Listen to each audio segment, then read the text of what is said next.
ಎಲ್ಲರಿಗೂ ನಮಸ್ಕಾರ. ಸವಿರುಚಿ ರೆಸಿಪಿಗೆ ಸ್ವಾಗತ. ನಾನಿವತ್ತು ತೋರಿಸ್ತಾ ಇರ್ತಕ್ಕಂಥ ರೆಸಿಪಿ ಡಾಬಾಗಳಲ್ಲಿ ಮಾಡ್ತಕ್ಕಂಥ ಮಶ್ರೂಮ್ ಬಟರ್ ಮಸಾಲನ ತುಂಬ ಸುಲಭವಾಗಿ ಮನೆಯಲ್ಲಿ ಮಾಡೋದನ್ನು ತೋರಿಸ್ತಾ ಇದ್ದೀನಿ. ಈ ವಿಧಾನದಲ್ಲಿ ಮಾಡಿಕೊಂಡ್ರೆ ಬಾಯಿನಲ್ಲಿ ನೀರು ಬರೋದಂತೂ ಗ್ಯಾರಂಟಿ, ಅಷ್ಟು ರುಚಿಯಾಗಿರುತ್ತೆ. ತುಂಬ ಸಿಂಪಲ್ಲಾಗಿ ಡಾಬಾ ಸ್ಟೈಲ್ನಲ್ಲೇ ಮಾಡ್ಕೋಬೋದು. ಬನ್ನಿ ಇದನ್ನು ಯಾವ ರೀತಿ ಮಾಡೋದು, ಏನೇನು ಪದಾರ್ಥಗಳು ಬೇಕು ಅಂತ ನೋಡ್ಕೊಳ್ಳೋಣ. ಮೊದಲಿಗೆ ನಾನಿಲ್ಲಿ 300 ಗ್ರಾಮಷ್ಟು ಮಶ್ರೂಮ್ನ ತೊಗೊಂಡಿದ್ದೀನಿ. ಮಶ್ರೂಮ್ನ ತೊಗೊಂಡಾದ ನಂತರ ಈ ಮೇಲ್ಗಡೆ ಇರ್ತಕ್ಕಂಥ ಲೇಯರ್ನ ನೀಟಾಗಿ ಕ್ಲೀನ್ ಮಾಡ್ಕೋಬೇಕು. 1-2 ಬಾರಿ ಮಶ್ರೂಮ್ನ ಚೆನ್ನಾಗಿ ತೊಳಿಬೇಕು. ಅದಾದ ನಂತರ ಸ್ವಲ್ಪ ನೀರೆಲ್ಲ ಡ್ರೈ ಆಗಲಿಕ್ಕೆ ಇಟ್ಕೊಂಡು ಈ ರೀತಿ ಮೇಲ್ಗಡೆ ಲೇಯರ್ನ ತೆಗೆದು ಇದನ್ನು ಸ್ಲೈಸ್ ಪೀಸಸ್ ಆಗಿ ಕಟ್ ಮಾಡಿಕೊಂಡ್ರೆ ನಿಮಗೆ ಬಟರ್ ಮಶ್ರೂಮ್ ಮಸಾಲಾನ ಮಾಡಲಿಕ್ಕೆ ಬಹಳ ಚೆನ್ನಾಗಿರುತ್ತೆ. ಈಗ ಎಲ್ಲ ಮಶ್ರೂಮ್ನು ಕೂಡ ನಾನು ಈ ರೀತಿ ಸ್ಲೈಸ್ ಪೀಸಸ್ ಆಗಿ ಕಟ್ ಮಾಡ್ಕೊಂಡಿದ್ದೀನಿ. ಮೊದಲಿಗೆ ನಾವು ಇದಕ್ಕೆ ಮಸಾಲನ ಬೆರೆಸ್ಕೊಂಡು 2-3 ನಿಮಿಷ ಚೆನ್ನಾಗಿ ನಾವು ಬೆಣ್ಣೆನಲ್ಲಿ ಫ್ರೈ ಮಾಡ್ಕೋಬೇಕು. ಹಾಗಾಗಿ 1 ಟೀ ಸ್ಪೂನಷ್ಟು ಚಿಲ್ಲಿ ಪೌಡ್ರು, 1 ಟೀ ಸ್ಪೂನಷ್ಟು ಧನಿಯಾ ಪುಡಿ, ಅರ್ಧ ಟೀ ಸ್ಪೂನಷ್ಟು ಗರಂ ಮಸಾಲ, ಹಾಗೆ 1/4 ಟೀ ಸ್ಪೂನಷ್ಟು ಅರಿಶಿಣದ ಪುಡಿನ ಸೇರಿಸ್ಕೊಂಡು ಚೆನ್ನಾಗಿ 1 ಬಾರಿ ಮಶ್ರೂಮ್ಗೆ ಮಿಕ್ಸ್ ಮಾಡ್ಕೋಬೇಕು. ಈ ರೀತಿ ಮಶ್ರೂಮ್ಗೆ ಮಿಕ್ಸ್ ಮಾಡಿಕೊಂಡು ಸ್ವಲ್ಪ ಬೆಣ್ಣೆನಲ್ಲಿ ನಾವು ಫ್ರೈ ಮಾಡಿಕೊಂಡ್ರೆ ಮಸಾಲನೂ ಕೂಡ ಚೆನ್ನಾಗಿ ಮಶ್ರೂಮ್ಗೆ ಹಿಡ್ಕೊಳ್ಳುತ್ತೆ, ತಿನ್ನಲಿಕ್ಕೂ ಕೂಡ ಬಹಳ ರುಚಿಯಾಗಿರುತ್ತೆ. ಈಗ ಒಂದು ಫ್ರೈ ಪ್ಯಾನ್ನ ತಗೊಂಡು ಇದಕ್ಕೆ 1 ಟೇಬಲ್ ಸ್ಪೂನಷ್ಟು ಬೆಣ್ಣೆನ ಸೇರಿಸ್ಕೊಳ್ತಾ ಇದ್ದೀನಿ. ಸ್ವಲ್ಪ ಬೆಣ್ಣೆ ಎಲ್ಲ ಬಿಸಿಯಾಗಿ ಕರಗಬೇಕು. ಅದಾದ ನಂತರ ಮಶ್ರೂಮ್ನ ಸೇರಿಸ್ಕೊಂಡು ನಿಧಾನವಾಗಿ ಮಿಕ್ಸ್ ಮಾಡ್ಕೋಬೇಕು. ಈ ರೀತಿ ಮಿಕ್ಸ್ ಮಾಡಿಕೊಂಡು 2-3 ನಿಮಿಷ ಲಿಡ್ಡನ್ನು ಕ್ಲೋಸ್ ಮಾಡಿ ಚೆನ್ನಾಗಿ ಸ್ವಲ್ಪ ಸಾಫ್ಟ್ ಆಗಬೇಕು, ಅಲ್ಲಿವರೆಗೂ ಫ್ರೈ ಮಾಡಿಕೊಂಡ್ರೆ ಸಾಕಾಗುತ್ತೆ.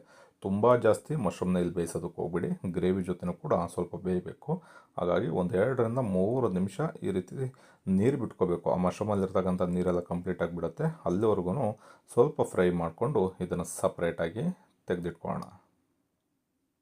ನೋಡಿ, ಈಗ ಮಸಾಲಾನು ಅಷ್ಟೇ ಮಶ್ರೂಮ್ಗೆ ನೀಟಾಗಿ ಇಟ್ಕೊಂಡಿದೆ.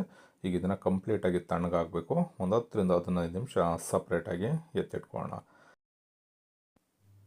ನಾನಿಲ್ಲಿ ಒಂದು ಕಡಾಯಿನ ತೊಗೊಂಡು ಮತ್ತೆ 1 ಟೇಬಲ್ ಸ್ಪೂನಷ್ಟು ಬೆಣ್ಣೆನ ಸೇರಿಸ್ಕೊಳ್ತಾ ಇದ್ದೀನಿ. ಬೆಣ್ಣೆ ಸ್ವಲ್ಪ ಬಿಸಿ ಆದಮೇಲೆ ಇದಕ್ಕೆ 1 ಟೀ ಸ್ಪೂನಷ್ಟು ಜೀರಿಗೆ, 2 ಲವಂಗ, 1 ಇಂಚಿನಷ್ಟು ಚಕ್ಕೆ, ಹಾಗೆ 2 ಅನಾನಸ್ ಹೂವು, 2 ಪೀಸು ಪಲಾವ್ ಎಲೆನ ಸೇರಿಸ್ಕೊಂಡಿದ್ದೀನಿ.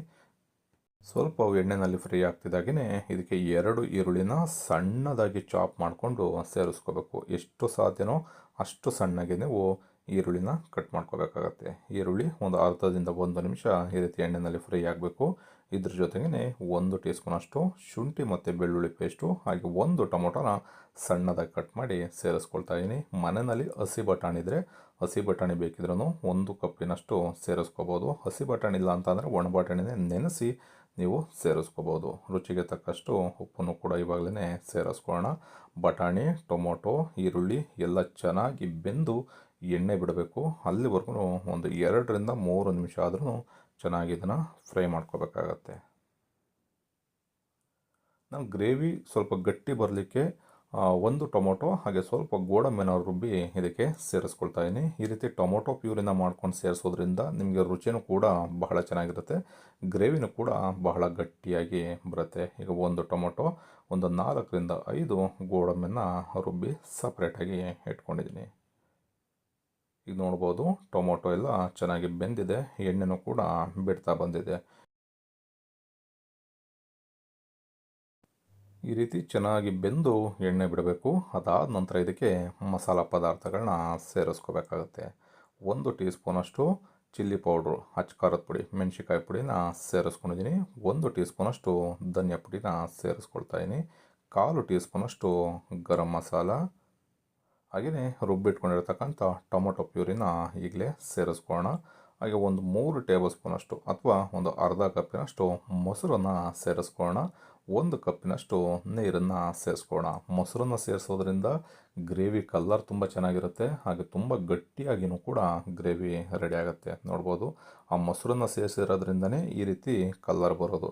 ಹಾಗಾಗಿ ಮೊಸರನ್ನು ಸೇರಿಸ್ಕೊಂಡ್ರೆ ಬಹಳ ರುಚಿಯಾಗಿರ್ತಕ್ಕಂಥ ಗ್ರೇವಿ ರೆಡಿ ಆಗುತ್ತೆ. ಈ 1 ಬಾರಿ ಚೆನ್ನಾಗಿ ಮಿಕ್ಸ್ ಮಾಡಿಕೊಂಡು ಮತ್ತೆ ಈ ಮಸಾಲೆ ಎಲ್ಲ ಬೆಂದು ಮೇಲ್ಗಡೆ ನಾವು ಸೇರಿಸಿರ್ತಕ್ಕಂಥ ಎಣ್ಣೆ ತುಪ್ಪ ಏನಿದೆ ಅದನ್ನೆಲ್ಲ ಬಿಡ್ತಾ ಬರುತ್ತೆ, ಅಲ್ಲಿವರೆಗೂ ಚೆನ್ನಾಗಿ ಬೇಯಿಸ್ಕೋಬೇಕು. ಮಿನಿಮಮ್ ಅಂತಂದರೂ ಒಂದು 3-4 ನಿಮಿಷ ಆದ್ರೂ ಚೆನ್ನಾಗಿ ಫ್ರೈ ಮಾಡ್ಕೊಳ್ಳಿ. ಈ ರೀತಿ ಮಸಾಲೆ ಎಲ್ಲ ಬೆಂದ ನಂತರನೇ ನಾವು ಇದಕ್ಕೆ ಮಶ್ರೂಮ್ನ ಸೇರಿಸ್ಕೋಬೇಕು.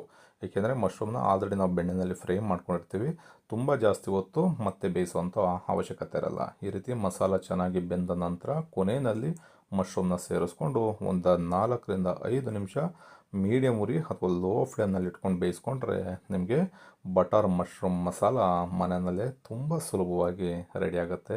ಈ ವಿಧಾನದಲ್ಲಿ ಮಾಡಿಕೊಂಡು ಚಪಾತಿ, ರೊಟ್ಟಿ, ಪೂರಿ, ದೋಸೆ ನೀವು ಯಾವುದ್ರ ಜೊತೆ ಬೇಕಿದ್ರೂ ತಿನ್ಬೋದು. ಒಂದು ಸಲ ಈ ರೆಸಿಪಿನ ತಿಂದ್ಬಿಟ್ರೆ ಫಿದಾಗ್ಬಿಡ್ತೀರ, ಅಷ್ಟು ರುಚಿಯಾಗಿರುತ್ತೆ. ಚೆನ್ನಾಗಿ ಬೆಂದಾದ ನಂತರ ಕೊನೆಯಲ್ಲಿ ಸ್ವಲ್ಪ ಕೊತ್ತಂಬರಿ ಸೊಪ್ಪನ್ನು ಸೇರಿಸ್ಕೊಳ್ಳೋಣ. ಈ ರೆಸಿಪಿ ನಿಮಗೆ ಇಷ್ಟ ಆಯಿತು ಅಂತ ಅಂದ್ಕೊಳ್ತೀನಿ. ಇಷ್ಟ ಆಗಿದ್ದರೆ ಆದಷ್ಟು ಜನಕ್ಕೆ ಈ ರೆಸಿಪಿನ ಶೇರ್ ಮಾಡಿ. ಇನ್ನೂ ಹೊಸದಾಗಿ ನೋಡ್ತಾ ಇರ್ತಕ್ಕಂಥವ್ರು ನಮ್ಮ ಚಾನಲ್ನ ಸಬ್ಸ್ಕ್ರೈಬ್ ಮಾಡ್ಕೊಂಡಿಲ್ಲ ಅಂತಂದರೆ ಸಬ್ಸ್ಕ್ರೈಬ್ ಮಾಡ್ಕೊಳ್ಳಿ. ಫೇಸ್ಬುಕ್ಕಲ್ಲಿ ನೋಡ್ತಾ ಇರ್ತಕ್ಕಂಥವ್ರು ನಮ್ಮ ಪೇಜನ್ನು ಫಾಲೋ ಮಾಡ್ಕೊಳ್ಳಿ. ನೀವು ಕೂಡ ಮರಿದೇನೆ ಈ ರೆಸಿಪಿನ ಮನೆಯಲ್ಲಿ ಒಂದು ಸಲ ಟ್ರೈ ಮಾಡಿ ಹೇಗಿತ್ತು ಅಂತ ಕಮೆಂಟ್ ಮಾಡಿ ತಿಳಿಸಿ. Thank you.